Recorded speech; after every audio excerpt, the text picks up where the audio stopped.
தென்னாடுடைய சிவனே போற்றி, எந்நாட்டவர்க்கும் இறைவா போற்றி, அண்ணாமலையாரே போற்றி, அருள் தரும் உமையாலே போற்றி போற்றி. சிவம் டிவி நேயர்களே, அன்பான இனிய நற்காலை வணக்கம். வாழ்க வளமுடன், வாழ்க வையகம். அடியேன் திருக்கோவிலூர் என் ஸ்ரீ ராஜ்குமார். இன்றைய பஞ்சாங்க பலாபலன்களை பார்ப்போம். ஸ்ரீ குரோதி வருடம் சித்திரை மாதம் 5ஆம் நாள் 18/4/2024 வியாழக்கிழமை. இன்றைய நட்சத்திரம் காலை 10:55 வரை ஆயில்யம், பின்பு மகம். இன்றைய நட்சத்திரம் சந்திராஷ்ட நட்சத்திரம் கேட்டை மூலம். இன்றைய கரணம் கரசை, நாமயோகம் கண்டம், யோகம் அமிர்தாதி யோகம், திதி தசமி திதி. இன்றைய ராகு காலம் 1:30 மணி முதல் 3 மணி வரை, குளிகை 9 மணி முதல் 10:30 மணி வரை, யமகண்டம் 6 மணி முதல் 7:30 மணி வரை. நல்ல நேரம் காலை 10:30 மணி முதல் 11:30 மணி வரை. கௌரி நல்ல நேரம் காலை 12:30 மணி முதல் 1:30 மணி வரை. மாலை கௌரி நல்ல நேரம் 6:30 மணி முதல் 7:30 மணி வரை. இன்றைய பஞ்சாங்கத்தில் உள்ள கிரக நிலவரங்கள்: மேஷத்தில் குரு சூரியன், சிம்மத்தில் சந்திரன், கன்னியில் கேது, கும்பத்தில் சனி செவ்வாய், மீனத்தில் ராகு புதன் சுக்கிரன். இன்றைய நாளுக்கான சிறப்பு பரிகாரங்கள்: இன்றைய நாள் தசமி திதி. தசமி திதி என்றாலே குலதெய்வ வழிபாட்டுக்கு உகந்த ஒரு திதியாக கருதப்படுகிறது. இன்ற திதி வருகின்ற நாளில் குலதெய்வ பூஜை செய்தால் 100% நல்பலன்களை நாம் பெறலாம். நம் வாழ்வில் ஏற்படுகின்ற சங்கடங்களையும் தவிர்த்து வெற்றி நடை போடக்கூடிய ஒரு நாளாக திகழ்கின்றது.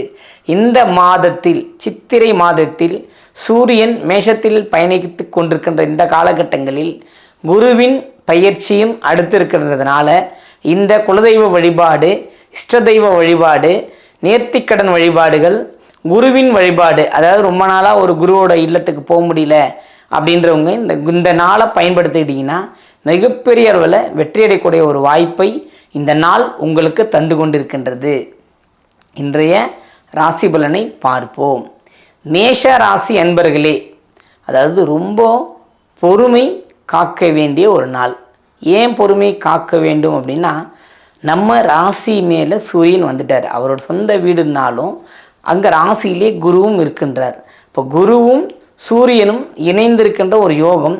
ஆனால் அந்த குரு இன்னொரு 20 நாளில் பெயர்ச்சி ஆகிறார். மே மாதம் 1ஆம் தேதி குரு பெயர்ச்சி நடக்கின்றது. அப்போது உங்களுக்கு மேஷத்திலிருந்து 2ஆம் வீட்டுக்கு குரு சென்று விடுவார். அதுவரையில் சிறிது காலம், அதாவது ஒரு 20 நாட்களுக்கு அரசாங்கத்திற்கு செலுத்தப்பட வேண்டிய வரி அல்லது கணக்கு வழக்குகள் முறையாக அதை செலுத்தி மிகுந்த பொறுமையுடன் செயல்பட வேண்டிய ஒரு நாளாகவும் இருக்கின்றது.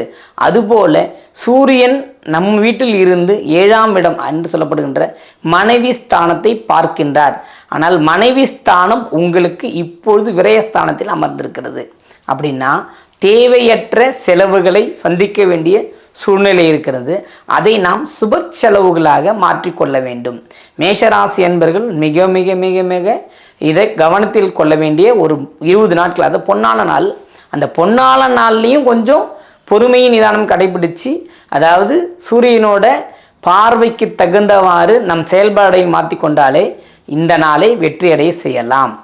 ரிஷப ராசி நேயர்களே, போட்டி நிறைந்து கொண்டிருக்கின்ற இந்த உலகத்தில் உங்களை வெல்ல யாரும் இனி இல்லை அப்படின்ற சொல்லலாம். ஏன்னா ராசி அதிபதி 11ஆம் இடத்தில் பயணிக்கிறார், லாபஸ்தானத்தில் பயணிக்கின்றார், குருவின் வீட்டில் பயணப்படுகின்றார். அப்படி இருக்கும்போது உங்களுக்கு போட்டி தொந்தரவுகள் ஏற்படும். தாயார் வகையில் சில உடல் உபாதிகள் அல்லது வீடு போன்ற இடங்களில் சில பராமரிப்பு பணிகள், செலவுகள், அதாவது செலவு தானாக செய்ய வேண்டிய சூழ்நிலை ஏற்படும். அதனால் இதை கவனத்தில் கொண்டு, கிரக நிலவரங்களையும் கவனத்தில் கொண்டு மிகுந்த பொறுமையுடன், அதாவது வண்டி வாகன பயணங்கள் மிகுந்த பொறுமையுடன் செல்லக்கூடிய ஒரு நாளாக இன்றைய நாள் திகழ்கின்றது.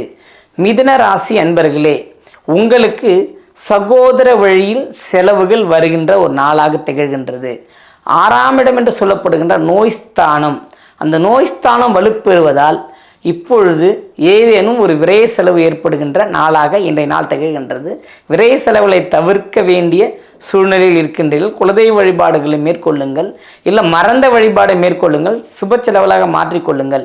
இன்றைய நாளுக்கான வழிபாட்டை மேற்கொண்டாலே நீங்கள் வெற்றி அடையலாம். கடக ராசி அன்பர்களே, அதாவது நன்மை நடக்குமா, சனியின் பிடியில் நாம் இருக்கின்றோமே அப்படின்னு ஒரு கவலை தேவையில்லை. உங்களுக்கு குரு உங்களுடைய 2ஆம் வீட்டு, அது உங்கள் வாக்குஸ்தானத்தை குரு பார்ப்பதாலும் சந்திரன் அங்கே 2ஆம் இடத்தில் பயணம் செய்வதாலும் மிகப்பெரிய ஒரு நன்மை இன்று காத்திருக்கின்றது. பயனடையுங்கள். சிம்ம ராசி அன்பர்களே, அதாவது சுகம் தானே வருவது கிடையாது, ஆனால் உழைப்பின் பலனாக சுகம் அடையக்கூடிய ஒரு நாள். ஆனால் மிகுந்த தலை மற்றும் வண்டி வாகனங்களில் கவனம் செலுத்த வேண்டும். தாயார் உறவுகள் கொடுக்கல் வாங்கலில் மிகப்பெரிய ஒரு மன சிக்கல்கள் உருவாவதற்கான ஒரு வாய்ப்பு இருக்கின்றது.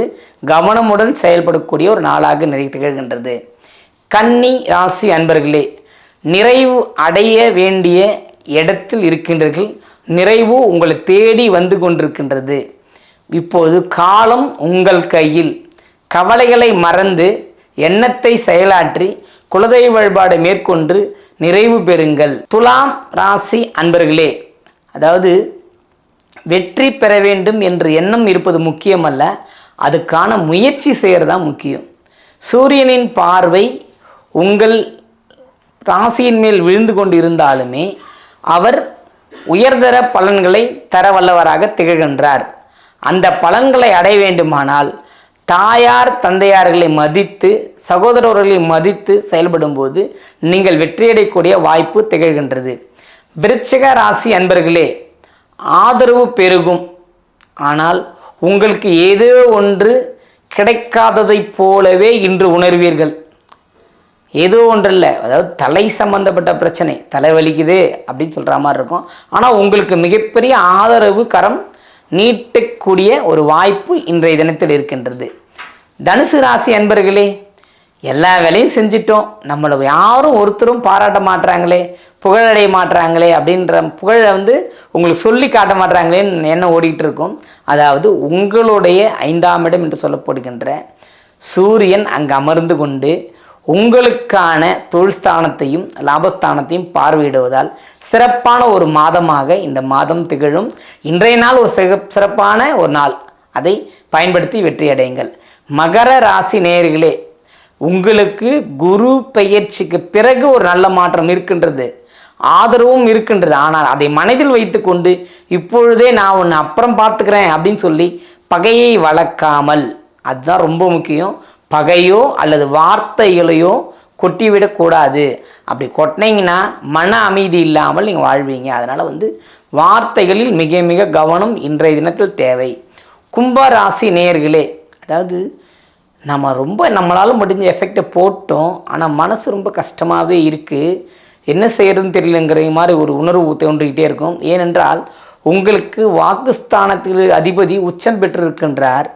ஆனால் அதே மாதிரி உங்களுடைய கல்விக்காரகன் நீச்சம் பெற்றிருக்கார். இது ரெண்டுமே 2ஆம் இடத்திலே இருக்கு. அப்படின்னா ஒரு வெற்றியை நோக்கி மகிழ்ச்சியாகவும் இருப்பீங்க, அந்த வெற்றியிலே ஒரு சோகமும் உங்களுக்கு இருக்கும். நம்ம செய்கிறதெல்லாம் நல்லது தானா, நம்ம வெற்றி அடைஞ்சிருமான்னு ஒரு பயம் இருக்கும். அந்த பயத்தை தூக்கி எறிங்கள், துச்சமென தூக்கி எறிஞ்சு நீங்கள் படிக்கிற வேலையை பாருங்கள், உங்கள் தொழிலில் நீங்கள் கவனம் செலுத்துங்க, வெற்றி அடைவீர்கள். மீனராசி அன்பர்களே, அதாவது உங்களுக்கு திரும்ப திரும்ப சொல்கிற விஷயம் ஒன்று தான், பிடிவாதம் கோபத்தை இரண்டையும் விட்டால் மீனராசிக்காரங்களை ஜெயிக்கவே யாராலும் முடியாது. புரியுதுங்களா? அடிக்கடி நீங்கள் வணங்க வேண்டிய தெய்வத்தை வணங்கி கொண்டே இருந்தால் போதும். லட்சுமி அயக்ரீவர் வழிபாடை நீங்கள் மேற்கொண்டு வந்தீர்களானால் வாழ்வில் மிகப்பெரிய ஒரு சிறப்பையும் ஒரு நல்லதொரு வாய்ப்பையும் உங்களுக்கு இறைவன் வாரி வழங்குவார். இன்றைய கிரக நிலவரங்களால் நீங்கள் குரு 2ஆம் இடத்துல இருந்தாலுமே உங்கள் ராசியில் இருந்து தொந்தரவு கொடுத்துருந்து சூரியன் 2ஆம் இடத்துக்கு போயாச்சு. அதாவது நிறைய உடல் உஷ்ணத்திலிருந்து நிறைய மாறி இருக்குங்க. அடுத்து வர புதன் பயிற்சி இதெல்லாம் உங்களுக்கு சாதகமாக இருக்கும். புதன் சுக்கிரன் பயிற்சி உங்களுக்கு ஒரு சாதகமான ஒரு பலனை இட்டு தரும். இது போன்ற நிறைய குலதெய்வ வழிபாடு மேற்கொண்டு வெற்றியடையுங்கள். வணக்கம். வாழ்க வளமுடன், வாழ்க வையகம்.